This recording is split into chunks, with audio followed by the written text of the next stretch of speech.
Assalamualaikum warahmatullahi wabarakatuh.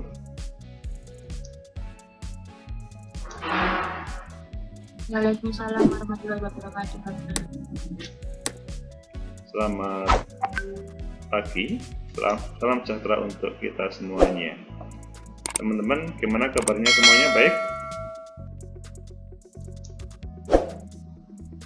Halo? Alhamdulillah baik Pak. Alhamdulillah. Jadi pada kesempatan ini kita pertemuan ke-11 dari Pendidikan Kewarganegaraan melanjutkan tema wawasan Nusantara kemarin. Kita lebih memperdalam. Maka dari itu, sebelum kita memperdalam, sepintas akan saya tampilkan meskipun teman-teman tadi sudah melihat bagaimana konten yang sudah pernah kami buat. Intinya adalah bagaimana kepribadian bangsa itu hadir secara kolektif. Meskipun berbagai tempat berbeda, kekayaan alam berbeda, tetapi keberadaannya bisa dirasakan oleh semuanya. Tidak bisa orang-orang yang hanya di Jawa saja yang menikmati, tetapi juga tidak bisa misalkan orang-orang yang ada di Kalimantan yang menikmati terkait dengan kelapa sawit atau minyak, dan sebaliknya di daerah lain. Intinya adalah endingnya kesejahteraan di negeri ini wujud karena mempunyai perspektif yang sama terkait dengan cara pandang terhadap apa yang dimiliki oleh negeri ini. Silahkan teman-teman kalau ada yang mau bertanya, kita beri kesempatan untuk teman-teman kita dialog atau mungkin bisa memberikan contoh-contoh yang bisa menghidupkan suasana kita saat ini. Silahkan.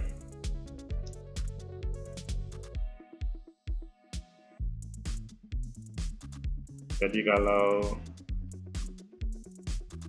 masih terjadi jurang pemisah antara satu tempat dengan tempat lainnya, itu pasti ada masalah.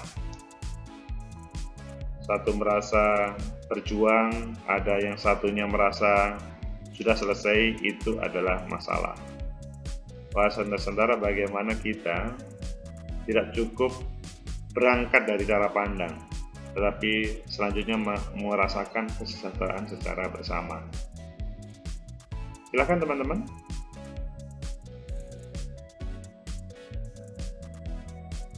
Mungkin teman-teman tidak merasakan karena dalam kehidupan yang suasana yang sama semuanya mungkin. Tapi coba dilihat berbagai kasus yang terjadi. Mengapa sih terjadi masih ada yang mengancam separatisme? Mengapa masih ada semacam jurang pemisah? Itu yang menjadi bagian yang menjadi perhatian di tema implementasi wawasan Nusantara. Mungkin bisa dikatakan bahwa wawasan Nusantara hanya sebuah teoritis saja. Dia tidak bisa berlaku secara praktis. Enak diomongkan tetapi tidak bisa diimplementasikan, mungkin begitu. Tetapi sebetulnya tidak seperti itu.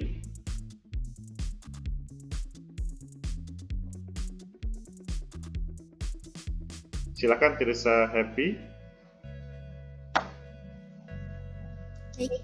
Perkenalkan, nama saya Tirsa Happy Naftali dengan NIM 002. Izin bertanya Bapak. Baik.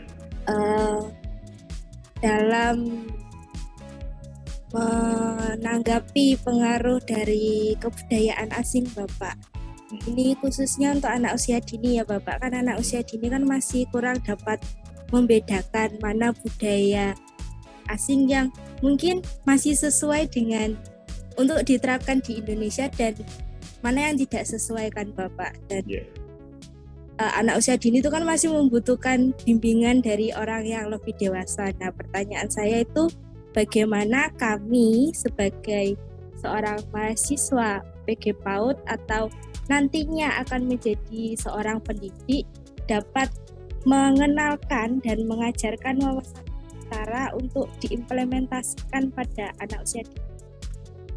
Terima kasih Tirza, Happy. Bagaimana merespon anak yang baru tumbuh kembang? Pasti ini merupakan PR bagi kita bersama. Apa yang dilihat oleh anak usia dini itu adalah yang menjadi contoh. Apakah teman-teman pada kesempatan ini sudah menjadi guru atau belum? Ketika mendampingi anak usia dini, yang dilihat itulah. Kalau anak usia dini setiap hari familiar dengan TikTok, maka budaya, tradisi yang ada di TikTok itu sepertinya ya yang menjadi wawasannya terkait dengan baik atau buruknya terkait dengan perilaku. Ini sebuah realitas ya, pada kesempatan ini TikTok itu tidak bisa dibendung, tidak bisa ditolak, hadir. Bagaimana Mbak Tirza dan teman-teman mampu untuk mengarahkan? Maka harus juga aktif di TikTok, tetapi menampilkan apa yang menjadi keindonesiaan tersebut, Nusantara tersebut. Karena kalau tidak, maka yang ditampilkan adalah ya yang mohon maaf senonoh, atau kehidupan yang glamor, kehidupan yang tidak ada basa-basi antara satu dengan lainnya. Anak usia dini itu menarik. Apapun yang dikerjakan itu dalam kacamata orang dewasa tidak ada yang salah. Menurut orang dewasa itu lucu. Meskipun salah itu lucu. Hanya saja kalau kita membiarkan mereka, maka yang bersangkutan menganggap itu adalah sebuah kebenaran. Maka Tirza dan semuanya, TikTok, Instagram, dan media sosial lain, semuanya tidak boleh menjauh, tetapi minimal sudah sinergi. Dalam artian itu realitas yang tidak bisa ditolak, tetapi bagaimana kita bisa menyaringnya, bahkan kalau bisa adalah menampilkan hal-hal yang menjadi kebutuhan Tirza dan teman-teman sebagai calon guru anak usia dini tadi. Jadi itu langkah pertama. Langkah kedua adalah bagaimana orang-orang tua dari sang anak itu selanjutnya bisa menjadi contoh terhadap anak usia dini itu. Meskipun kalian adalah guru, bukan berarti 24 jam masa depan anak usia dini itu adalah tergantung pada guru. Tidak. Kehidupan di rumah itu lebih banyak. Tetapi anak usia dini pasti akan menjadikan guru sebagai sesuatu yang segala-galanya. Pasti ketika ditanya oleh ibunya atau bapaknya, misalkan namanya Nabila. Hei Nabila, kamu kok tidak belajar pada saat ini? Kata Bu Guru, kalau pada siang itu harus makan. Kata Bu Guru.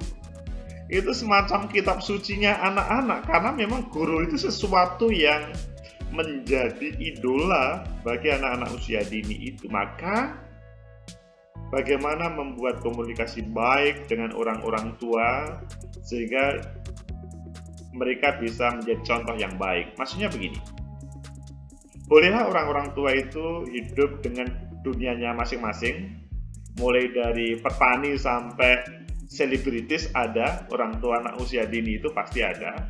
Nah, untuk bisa nyambung dengan kehidupan ini, maka bisa membuat forum-forum dengan orang tua, sinergi dengan mereka sehingga bisa memberikan sharing, memberikan sesuatu semacam pemahaman terkait dengan pendidikan anak usia dini itu.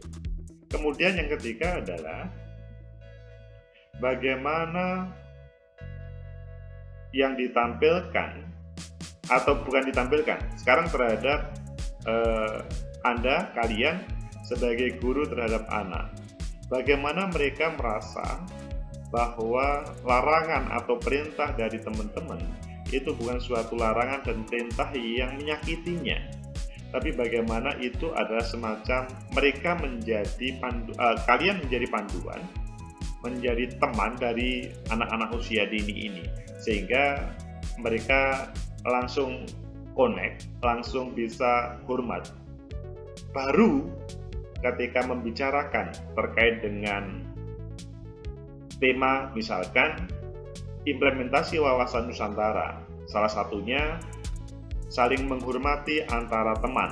Karena kan di sekolah itu kan kadang-kadang ada yang kaya, ada yang biasa, ada yang miskin. Bagaimana kemudian bisa bersinergi saling membantu dalam hal apapun, baik keseharian sampai misalkan tidak ada bayar SPP pun kemudian ada yang bisa saling support.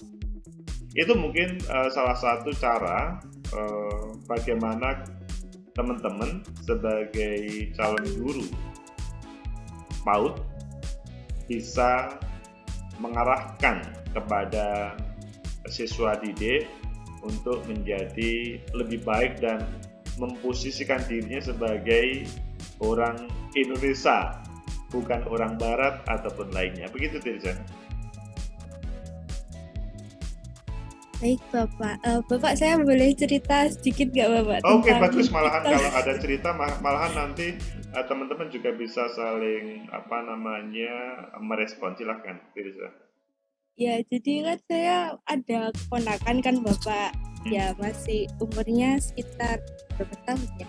Saya lupa, pokoknya masih kecil gitu Bapak. Itu kan saya coba putarkan TikTok itu yang kayak daerah wisata Indonesia kan Bapak, yang maksudnya kan itu kan bagus kan gitu Bapak. Saya mencoba mengenalkan kalau Indonesia itu luas terus juga indah kan. Tapi ponakan saya tuh bilangnya gini, kan kalau manggil saya kan Cece. Cek, jangan lihat ini, lihat K-pop aja, lihat Witi. Nih, makanya itu tadi saya tanya tentang itu tadi. Cerita dari Tirza itu mungkin juga terjadi pada teman-teman ya. K-pop itu bisa semacam mendoktrin terhadap anak. Tidak cukup anak-anak ya, generasi teman-teman pun juga begitu. Saya kalau melihat status WhatsApp atau bahkan DP dari teman-teman, banyak menampilkan teman-teman yang ya berbau Korea-Korea lah. Selanjutnya kita harus jujur, mengapa itu terjadi? Mengapa semacam, meskipun mereka tidak mendoktrin, tetapi selanjutnya mampu untuk ditiru oleh tidak hanya anak-anak, generasi muda pun selanjutnya menjadikan figur-figur mereka. Itu karena yang tampil di media, baik media televisi ataupun media sosial, penuh menarik, penuh interest terkait dengan K-pop atau dunia Korea. Padahal teman-teman tidak melihat bagaimana yang sebenarnya di sana. Maksudnya melihatnya itu kan dari sisi hal yang menarik, bukan yang negatif. Kalau diikuti alur sebuah cerita film, telenovel dan lain-lainnya, bisa-bisa malahan semacam itu sebuah doktrin. Jadi misalkan terjadi pertengkaran, adu mulut, atau cara makan yang tidak bagus, itu sepertinya kemudian kita jadikan contoh, padahal sebetulnya kebiasaan, maksudnya adat, tradisi, budaya yang ada di sana berbeda dengan yang ada di kita. Ya memang pada dasarnya manusia itu selalu mencari sesuatu yang baru menurut dia baik, padahal belum tentu hal itu baik. Sehingga fenomena yang ditampilkan oleh Mbak Tirza tadi itu merupakan tantangan bagi kita bersama, bahwa kita itu bukan hanya yang ada di ruangan ini ya, tetapi yang meliputi segalanya, belum mampu menampilkan sosok seperti yang di K-pop dan lain-lainnya itu. Kalau teman-teman sebelum sekarang ini, taruhlah 5 tahun yang lalu, maka semuanya ingin seperti Ipin dan Upin. Mengapa? Ya karena yang dilihat itu adalah Ipin dan Upin.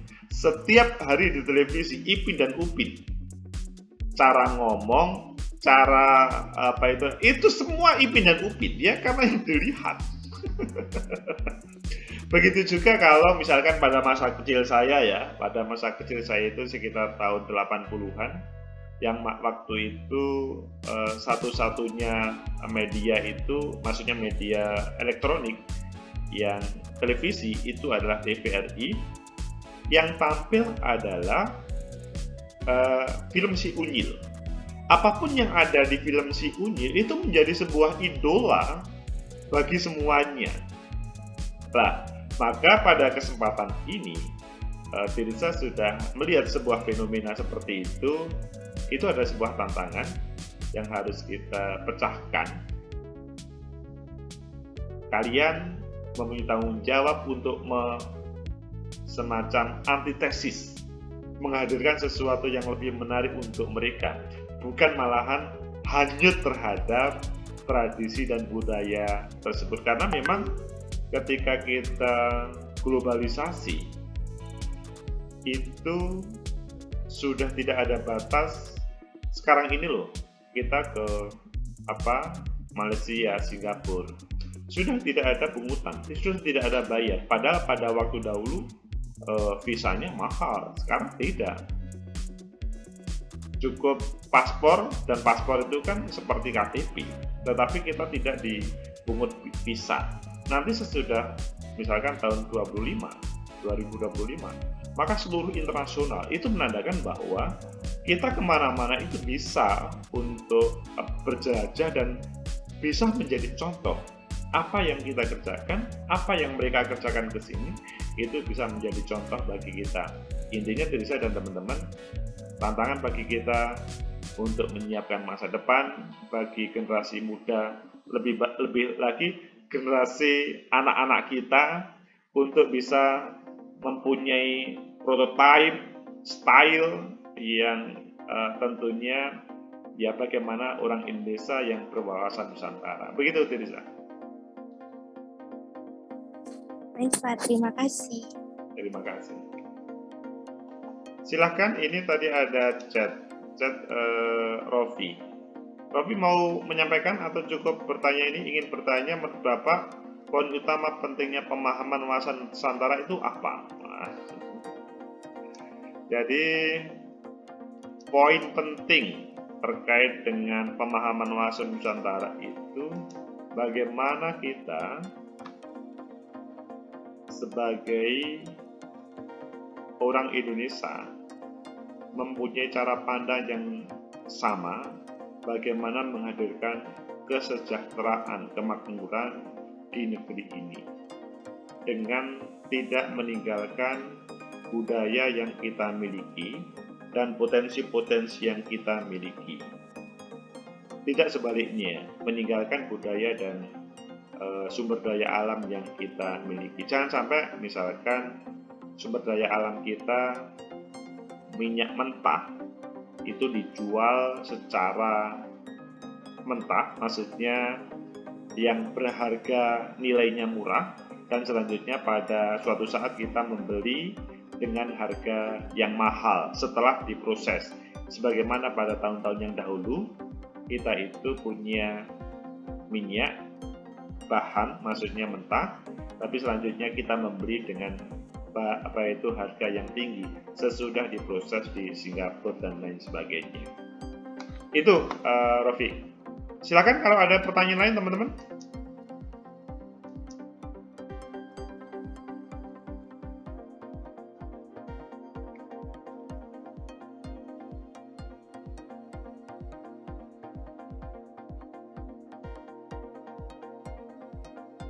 Cara pandang terhadap Nusantara kita memang harus berbeda dengan yang ditampilkan oleh generasi sebelumnya. Kalau generasi sebelumnya itu selalu seakan-akan generasi muda atau generasi selanjutnya itu tidak tahu apa-apa. Padahal setiap zaman itu ada orang yang hebat. Kehebatan orang-orang tua yang penuh cerita itu tidak boleh dipaksakan untuk generasi selanjutnya. Nirui teman-teman generasi nenek moyang kita, tidak boleh selanjutnya itu membayang-bayangi. Contoh, memang dulu kita pernah dijajah Belanda dan itu adalah musuh kita, tetapi bukan berarti pada saat ini ketika kita sudah negara berdaulat putus hubungan dengan Belanda. Meskipun bukan berarti kita harus meniru apa yang dimiliki Belanda, tetapi bahwa kita bahkan bisa menawarkan sesuatu kepada Belanda terkait dengan bagaimana menghadirkan kesejahteraan di negeri kita. Begitu juga sebaliknya. Catatan-catatan dahulu generasi sebelum kita yang mampu mengusir penjajah itu menjadi contoh yang baik pada waktu itu saja.